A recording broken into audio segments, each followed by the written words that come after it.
yang cantik? Saya belum jawab. Boleh gak sih? Yang di atas pengen punya suami yang keren, boleh gak?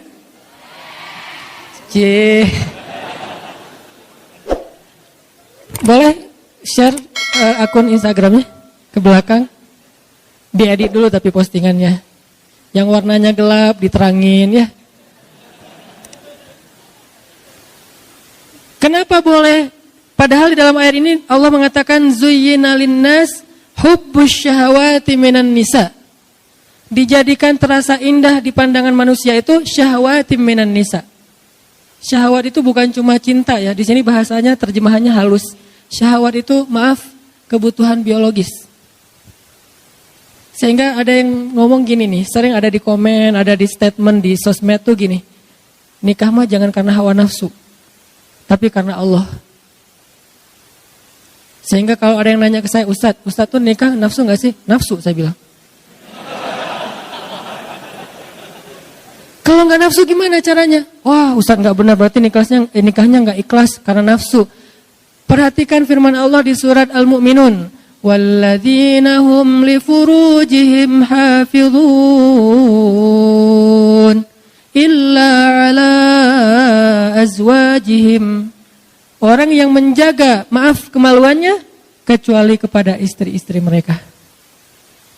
Oh, kalau gitu nikah boleh dong karena hawa nafsu? Boleh banget, memang gitu.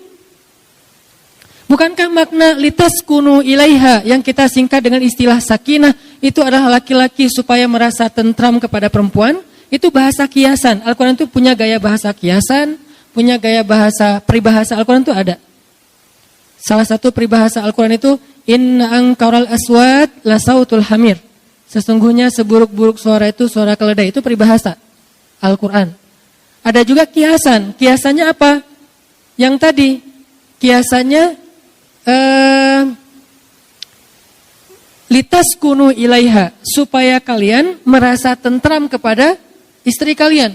Maksud tentram di sini adalah bisa menyalurkan kebutuhan biologis dengan cara yang terhormat dan halal.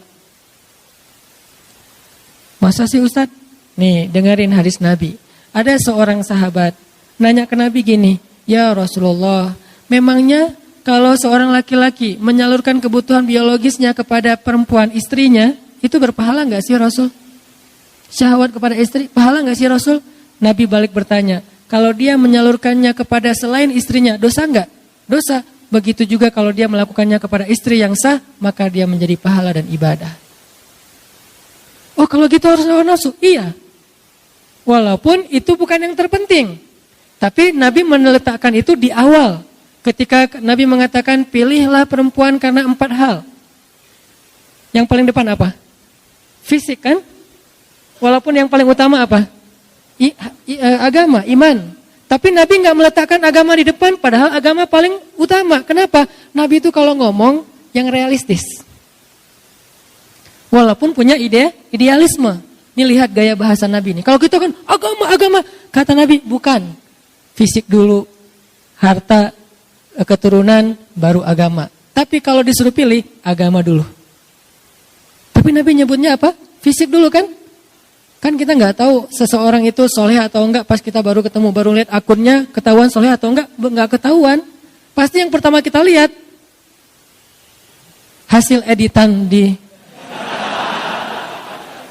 ngedit semalaman. Wah, Korea banget nih. Korea yang dikasih hijab gitu ya. Boleh nggak kayak gitu? Boleh. Bukankah sahabat pernah mau menikahi seorang cewek, saking terjaganya dia nggak ngelihat calon istrinya. Nabi nanya, kamu udah ngelihat belum wajahnya? Belum ya Rasulullah. Kalau bahasa kita, enggak ya Rasulullah, saya menjaga pandangan. Kata Nabi, jangan gitu, lihat, coba. Nabi kan orangnya realistis. Oh gitu ya Rasul, boleh saya lihat? Boleh. Akhirnya dia stalking. Bahasa sekarang stalking, bahasa hadisnya dia ngintip-ngintip. Kan stalking kan? Dia mengintip-ngintip dari kejauhan mana si cewek lagi keluar dari ruang kuliahnya. Oh itu, Masya Allah, Subhanallah. Saya pikir biasa-biasa aja, ternyata bidadari. Ini artinya dia stalking. Boleh nggak stalking? Boleh, selama postingannya masih aman. Begitu ada yang macam-macam, langsung unfollow. Di blok, jangan, kasihan. Unfollow aja. Dan jangan unfollow terus ganti akun, lihat pakai akun yang baru. Jangan. Biar nggak ketahuan, bikin 2 akun. 1 akun pencitraan, 1 lagi akun stalking. Enggak, bukan pengalaman. Pernah sih. Ini artinya teman-teman, ternyata dalam hadis boleh kita mencintai istri kita karena nafsu. Tapi itu kan bukan yang terbesar ya porsinya. Tetap ada porsi itu yang realistis lah. Sampai Nabi mengatakan salah satu di antara perbuatan sia-sia tapi berpahala adalah bercanda gurau dengan keluarga, istri dan anak. Nanti kita akan bahas tentang kata Nabi itu, kullu syai'in laisa lahu min dzikrillah fahuwa lahun. Segala sesuatu yang enggak ada unsur zikir di dalamnya itu sia-sia. Illa arba'u khisal, kecuali 4 perkara. 4 perkara ini enggak ada zikir, enggak apa-apa. 4 perkara ini cuman main-main doang, enggak apa-apa. 4 perkara ini senda gurau, enggak apa-apa. 4 perkara ini kata orang cuman sia-sia, gak apa-apa, malah berpahala. Ada gitu Ustaz yang sia-sia berpahala? Ada, saya emang cari yang kayak gitu-gitu. Ini angle yang jarang dibahas tentang Islam, biar kita tahu salah satu prinsip Islam itu teman-teman apa? Ayat yuridullahu bikumul yusra wa la yuridu bikumul usra. Ma anzalna 'alaikal qur'ana litashqa. Itu prinsip Islam. Allah pengen memudahkan kalian, Allah tuh enggak pengen nyusahin kalian. Di surat Thaha, tidaklah kami menurunkan Al-Qur'an untuk hanya ngebebanin kamu Muhammad. Enggak. Al-Qur'an itu tidak diturunkan sebagai beban. Syariat itu bukan sesuatu yang ribet. Justru Islam itu yusr, kemudahan. Salah satu bukti bahwa Islam itu mudah, nikah. Itu bukti banget tuh. Nikah susah atau mudah? Mudah. Yang mempersulit nikah itu calon mertua berkumis tebal. Kalau syariat Allah mah gampang nikah itu, coba bayangin, cuman akad doang kan? Saya terima nikah fulanah binti fulan dengan mahar sekian-sekian. Kata saksi, enggak sah. Berarti yang mempersulit bukan Allah, tapi saksi.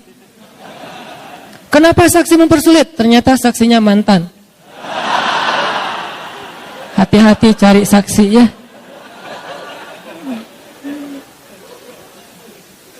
Udah akad benar? Enggak. Oh, ulangi lagi.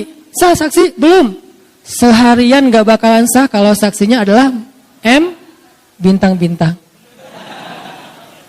Cari saksi itu yang netral, yang udah move on.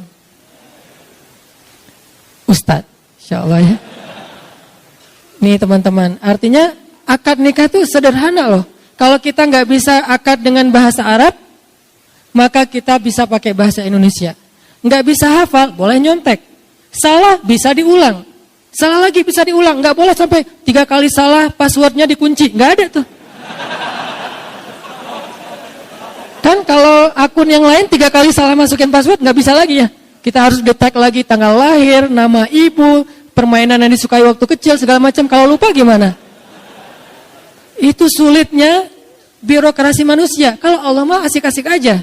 Salah, ya udah nggak apa-apa, ulang. Seharian diulang, Allah tungguin. Begitu benar sekali, sah, Allah bahagia. Malaikat bahagia, ngedoain kita tuh malaikat tuh. Sebetulnya nikah itu sederhana, cuman kayak gitu doang, mengubah status orang yang tadinya sentuhan aja nggak boleh, sekarang sentuhan jadi berpahala. Tadi saling ngelihat tuh nggak boleh, sekarang ngelihat berpahala. Salah satu hobi saya di rumah tuh lihat-lihatan.